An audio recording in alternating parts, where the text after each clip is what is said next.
좀 아주 슬픈 이야기죠. 제목부터가 우울이죠. 근데 우울이란 말은 사실 예전에는 쓰지 않았었어요. 조선왕조실록에서 우울이라고 하는 걸 찾으면 별로 안 나옵니다. 예전에는 그냥 슬픔, 울적함, 속상함, 한, 뭐 이런 식으로 표현을 했습니다. 우리나라만 그랬을까요? 아닙니다. 서양에서도 디프레션, 우울이라고 하는 진단명은 등장한 지 오래 안 됐어요. 예전에는 멜랑콜리아라고 했습니다. 그래서 인간의 몸에 여러 가지 문제들은 네 가지 체액의 불균형에 의해서 생긴다고 믿었어요. 중세시대 유럽 의학이 그랬죠. 그래서 흑담즙이라고 부르는 멜랑콜이라고 하는 부분이 불균형하면 슬퍼지고 우울해진다라고 이야기했습니다. 하지만 과거에 말하던 이 멜랑콜리아는 정말 다양한 정신장애를 다 뭉뚱그려서 하는 그런 용어였어요. 그리고 그럼에도 불구하고 많지가 않았었습니다. 과거 사람들은 그럼 우울하지 않았던 걸까요? 모르겠어요. 과거에 안 가봤으니까. 그런데 현대사회에서 우울증이 점점 많아지고 있다는 증거는 확실한 것 같습니다. 수십 년 전에 비해서 정신의학도 발전했고 다양한 항우울제도 나오고 그리고 정신치료를 하는 기술도 많이 발달됐어요. 정신과 의사도 늘어났습니다. 그러니까 예전보다 우울증이 줄어야 마땅한 일 아니겠어요? 치료를 하니까. 그런데 우울증은 점점 늘어나고 있고 항우울제 판매량도 점점 급성장하고 있습니다. 정신과 의사들, 환자를 보는 의사들 입장에서는 참 안타까운 일이라고 할 수 있습니다. 어떤 면에서는 코로나19보다 더 심각한 문제입니다. 한국, 코로나19로 인해서 큰 몸살을 앓고 있죠. 하지만 올해 지금까지 코로나의 사망자, 코로나19로 인해서, 19로 인해서 사망한 사람은 450명이 좀 안 됩니다. 그런데 작년 기준으로 우리나라에서 자살하신 분이 14,000명에 달합니다. 매년 10,000명이 넘는 분들이 스스로 목숨을 끊고 있었어요. 현대사회의 새로운 역병, 우울증에 대해서 진화의 눈으로 한번 들여다보도록 하겠습니다. 네, 아무것도 하기 싫어요. 무기력해요. 울적하고 슬프고 암울해요. 죽고 싶은 생각이 들어요. 이럴 때가 있죠. 저도 가끔 그래요. 그런데 이건 건강한 겁니다. 누구나 그럴 때가 있어요. 하지만 이게 오래 가면 문제가 생깁니다. 그래서 의사들은 이러한 우울증의 증상들이 잠깐 있을 땐 진단을 내리지 않습니다. 2주 이상 지속이 될 때만 진단을 내립니다. 2주 이상 계속 우울하고 아무것도 하기 싫어요. 학교도 안 가요. 직장도 안 가요. 주변에 짜증나고 화내고 입맛도 떨어지고 잠도 안 옵니다. 이러면 이건 좀 문제가 있죠. 한 주가 지나고 또 한 주까지 오면. 그런데 이런 사람들이 점점 늘어나고 있습니다. 우울장애가 새로운 역병으로 올라서고 있습니다. 왜 이런 일이 발생하는 걸까요? 저는 정신과 의사지만 지금은 인류학적 관점에서 인간의 마음을 연구하고 있는 학자입니다. 그리고 제 연구 주제 하나가 바로 이 우울장애의 진화입니다. 인간은 왜 우울해하는 걸까요? 흥미롭게도 동물은 별로 우울해하지 않습니다. 물론 인간처럼 집단생활, 무리생활을 하는 동물들은 우울해하기도 합니다. 집단에서 왕따가 되거나 쫓겨나거나 하면 우울해할 때가 있어요. 드문 일입니다. 동물의 세계, 야생동물들이 우울증에 걸렸다고 병원에 찾아오는 일은 없어요. 전 인구의 5에서 10%가 우울장애를 앓습니다. 10명 중에 1명, 20명 중에 1명은 우울해요. 심각한 수준의 우울을 말합니다. 잠깐 슬프고 속상한 걸 얘기하는 게 아닙니다. 심지어 20에서 30%에 달한다는 연구도 있어요. 우울증 환자들은 병원을 잘 찾지 않아요. 일단 우울의 증상 자체가 아무것도 하기 싫고 무기력한 거기 때문에 병원에 찾는 것마저도 힘든 일입니다. 그리고 아직도 우리 사회에는 우울장애, 정신장애에 대한 편견이 많기 때문에 우울한 거, 뭐 그런 거 가지고 병원까지 가느냐, 정신병원에 가는 건 뭔가 좀 사이코, 이상한 사람, 뭐 이렇게 가는 거 아니야? 이런 편견들이 남아있어서 비록 요즘은 그런 편견들이 많이 없어지고 있지만 그래도 여전히 병원을 찾지 않는 사람이 많아서 아마 숨어있는 우울증 환자들이 많을 걸로 추정하고 있습니다. 실제 통계에서도 건강보험심사평가원에서 이 우울장애로 치료받는 사람의 숫자가 급속도로 늘어나고 있습니다. 주변을 들어보시면 아마 이 사람들이 번화한 사거리에만 가면 정신과가 하나씩 다 있어요. 불과 10년 전, 20년 전만 해도 정신과 찾기가 참 쉽지가 않았어요. 점점 늘어나고 있는 겁니다. 우울장애 증상에 대해서 조금 어려운 얘기지만 한번 살펴보겠습니다. 재미는 없지만 그래도 한 번은 짚어가야겠죠? 하루 종일 우울합니다. 가끔 우울한 게 아니고요. 아침부터 저녁까지 우울합니다. 그리고 모든 활동이 다 재미가 없습니다. 숙제하는 거 혹은 직장에서 일하는 거 이건 다 싫어합니다. 흥미가 감소하죠. 흥미로워하는 활동 자체가 없어져요. 만화책을 보는 것도 영화를 보는 것도 그리고 연인과 같이 데이트를 하는 것도 재미가 없어서 안 합니다. 체중이 줄어요. 좋은 일일까요? 네, 그런 건 아니죠. 체중이 늘기도 합니다. 요즘은 비전형 우울증이라고 하죠. 이유 없이 살도 빠지고 살이 찌기도 합니다. 잠을 못 자요. 가만히 누워서 침대에 있어도 1시간, 2시간이 돼도 잠이 안 옵니다. 이렇게 이야기하는 경우가 많습니다. 새벽녘이 돼서 자는 둥 마는 둥 하다가 금방 깨서 다시 직장에 와야 되는 경우들도 있어요. 고통스럽죠. 어떤 경우에는 과수면에 시달리기도 합니다. 하루에 12시간을 잡니다. 이런 얘기를 합니다. 정상적인 생활하기가 어렵죠. 침대에만 누워있는 거예요. 수면의 질은 떨어집니다. 푹 자지 못하기 때문에 잠을 더 많이 자는 거예요. 하루 종일 짜증나고 화가 나 있는 것 같은 그런 경우도 있습니다. 주변에 소리 지르고 심지어 물건을 부수거나 던지기도 합니다.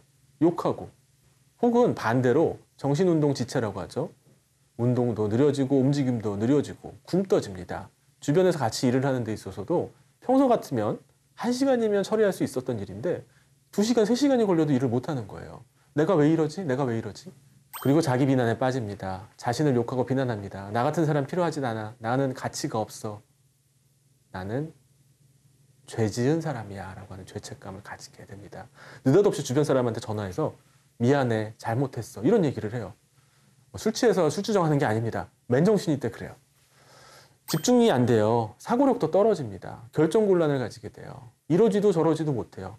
왼쪽으로 갈까 오른쪽으로 갈까 너무 힘들어서 고민을 하다가 심지어 어떤 환자는 가까운 가족한테 전화해서 나 지금 집으로 가야 되고 싶기도 하고 여기 있기도 싶기도 한데 어떻게 해야 될지 모르겠어. 나 어떻게 하면 돼? 하고 의사결정을 대신 위임하는 경우도 있어요. 마지막 단계로 가장 심각해지면 죽음에 대한 생각을 하게 됩니다. 인터넷에서 죽을 수 있는 자살하는 방법을 찾기 시작합니다. 어떻게 하면 죽을 수 있을까? 안전하게 죽는 법, 고통 없이 죽는 법이 뭘까 찾습니다. 그리고 자해를 합니다. 손목을 긋고 약을 한꺼번에 먹습니다. 번개탄을 사고 심지어 끔찍한 방식으로 자살을 결행하기도 합니다. 이게 우울증 장애의 증상이에요. 이 정도 얘기 들어보시면 아 이게 단순히 잠깐 슬프고 속상한 게 아니구나라는 생각이 드실 거예요. 이러한 상태가 무려 2주 동안 지속이 됩니다. 대개는 2주 지났다가 자연스럽게 사라지는 경우는 없습니다. 가만히 내버려 두면 몇 달에서 심지어 몇 년까지도 지속하는 게 바로 우울장애입니다. 심각한 문제라고 할 수 있죠. 살기 힘드니까 그렇지 먹을 것도 없고 행복하지 않으니까 우울한 건 당연한 일 아니겠어? 이렇게 얘기하시는 분들이 있어요. 뭐 맞는 말일 수도 있죠. 그럼 우리가 열심히 살아서 돈도 모으고 강남에 아파트도 사고 저축도 많이 해서 부자가 되면 매일매일 외식할 수 있으면 이제 우울증이 사라질까요? 아닙니다. 우울증이 점점 늘어나고 있어요. 특히 선진국, 북반구에 있는 나라에서 많이 증가하고 있습니다. 미국과 유럽에서는 이미 증가했었고요. 뒤를 이어서 일본, 한국, 중국 등 동아시아 선진국에서 우울장애가 점점 늘어나고 있습니다. 전보다 잘 살게 됐습니다. 더 안전한 나라입니다. 더 안전한 세상이에요. 나이가 들어도 굶거나 죽거나 할 이유가 없습니다. 전쟁도 없는 세상, 없는 나라에서 삽니다. 그런데도 슬퍼하고 속상해합니다. 살기에 재미가 없다고 하고 스스로 목숨을 끊습니다. 20, 30대 사망의 원인 중에 1위가 바로 우울증입니다. 우울증으로 인한 자살입니다. 병에 걸려서 죽는 사람보다 전쟁으로 죽는 사람보다 혹은 사고로 죽는 사람보다 스스로 목숨을 끊는 사람이 훨씬 많습니다. 특히 우리나라의 자살률은 세계 1위죠. 압도적인 일입니다. 너무 많은 사람들이 스스로 죽어가고 있습니다. 도대체 왜 이런 일이 일어날까요? 진화적으로 살펴봤을 때 전혀 이득이 될 것 같지 않은 형질입니다. 무기력하고 우울하고 속상해하고 사람 안 만나고 집중력도 떨어지는데 이런 상태가 이렇게 많이 5에서 10% 심지어 20, 30%까지 나타난다고? 있을 수가 없어. 이러한 사람들이 있었다면 그런 것을 일으키는 유전자가 유전자 풀에서 진작 다 사라졌을 텐데 왜 현대사회에서 아직도 이렇게 많은 걸까? 혹시 현대사회의 독특한 이유 때문일까? 뭐 예를 들면 공해, 아니면 과도한 경쟁, 환경 호르몬, MSG, 방사능 아닙니다. 이런 거에 대해서 의심한 사람들이 있었어요. 과학자들이 조사를 해봤어요. 하지만 이건 수많은 원인 중에 아주 작은 원인이지 이것 때문에 우울증이 늘어나고 있는 게 아닙니다. 우리는 여기서 다시 인류의 과거로 돌아가 봐야 됩니다. 처음부터 인간은 왜 우울증을 앓게 됐을까요? 강의 초반에 말씀드린 것처럼 단독 생활을 하는 동물은 우울증이 드물게 나타납니다. 우울증은, 즉 우울한 상태는 주로 사회적 동물한테 나타나는 현상입니다. 여러분 집에서 키우는 개가 있을 텐데요.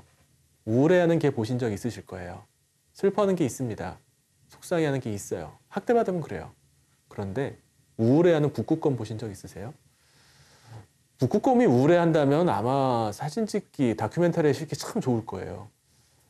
빙하가 사라지니까 북극곰이 우울해한다. 근데 제가 알기로는 지금까지 북극곰이 우울해가지고 잠 못 자고 막 힘들어하고 나는 자살할 거야 이런 북극곰은 저는 한 번도 본 적이 없어요. 하지만 자해하는 개는 있죠. 왜 이런 일이 일어날까요? 우울의 미스터리입니다. 그래서 많은 진화학자들은 우울이 주는 이득에 대해서 찾고자 노력을 했습니다. 절망, 슬픔, 애도의 시간이 과연 어떤 의미가 있을까요? 첫 번째 강의에서 제가 이야기를 했던 것처럼 인간의 사회는 층층시야 복잡사회입니다. 내 위에도 끝없이 계단이 있고 내 아래에도 끝없이 계단이 있습니다. 경쟁은 결국 지배와 복종을 낳고 또 한편으로는 사회적 통합과 사회적 고립을 낳습니다. 우리는 승리하면 내가 남을 마음대로 지배할 수 있는 권력을 가지게 되지만 실패하게 되면 남이 하라는 대로 왼쪽으로 가라면 가야 되고 오른쪽으로 가야 되면 가야 되는 복종적인 위치에 놓이게 됩니다. 또한 인싸도 있고 아싸도 있는 게 세상이죠. 누구는 사람들의 관심을 독차지하는 무리의 핵심이 될 수도 있지만 아웃사이더로 이렇게 돌아다니는 그런 개체들도 분명히 있어요. 모두 왕이고 모두 아싸일 수 없어요. 대통령이면은 가장 높은 지위를 가진 사람이라고 우리가 하잖아요. 하지만 뭐 21개국 정상회담 뭐 이런 거 하면 거기서도 서열이 있어요. 대통령도 높은 대통령이 있고 낮은 대통령이 있어요. 그리고 대통령쯤 되면 완전 인싸잖아요. 하지만 이 여러 나라가 정상회담을 하면 거기서 또 아싸가 생겨요. 사람들하고 못 어울리는 대통령이 생긴다고 합니다. 왕을 모아놓으면 왕중왕이 생기고 인싸를 모아두면 핵인싸가 생기는 건 자연스러운 과정입니다. 그 반대에는 아싸도 생기고 또 신하도 복종하는 위치에 있는 사람들도 생기게 됩니다. 계급을 가지고 있고 구심력과 원심력을 가지고 있는 일반적인 사회적 관계에서 나타나는 보편적 현상입니다.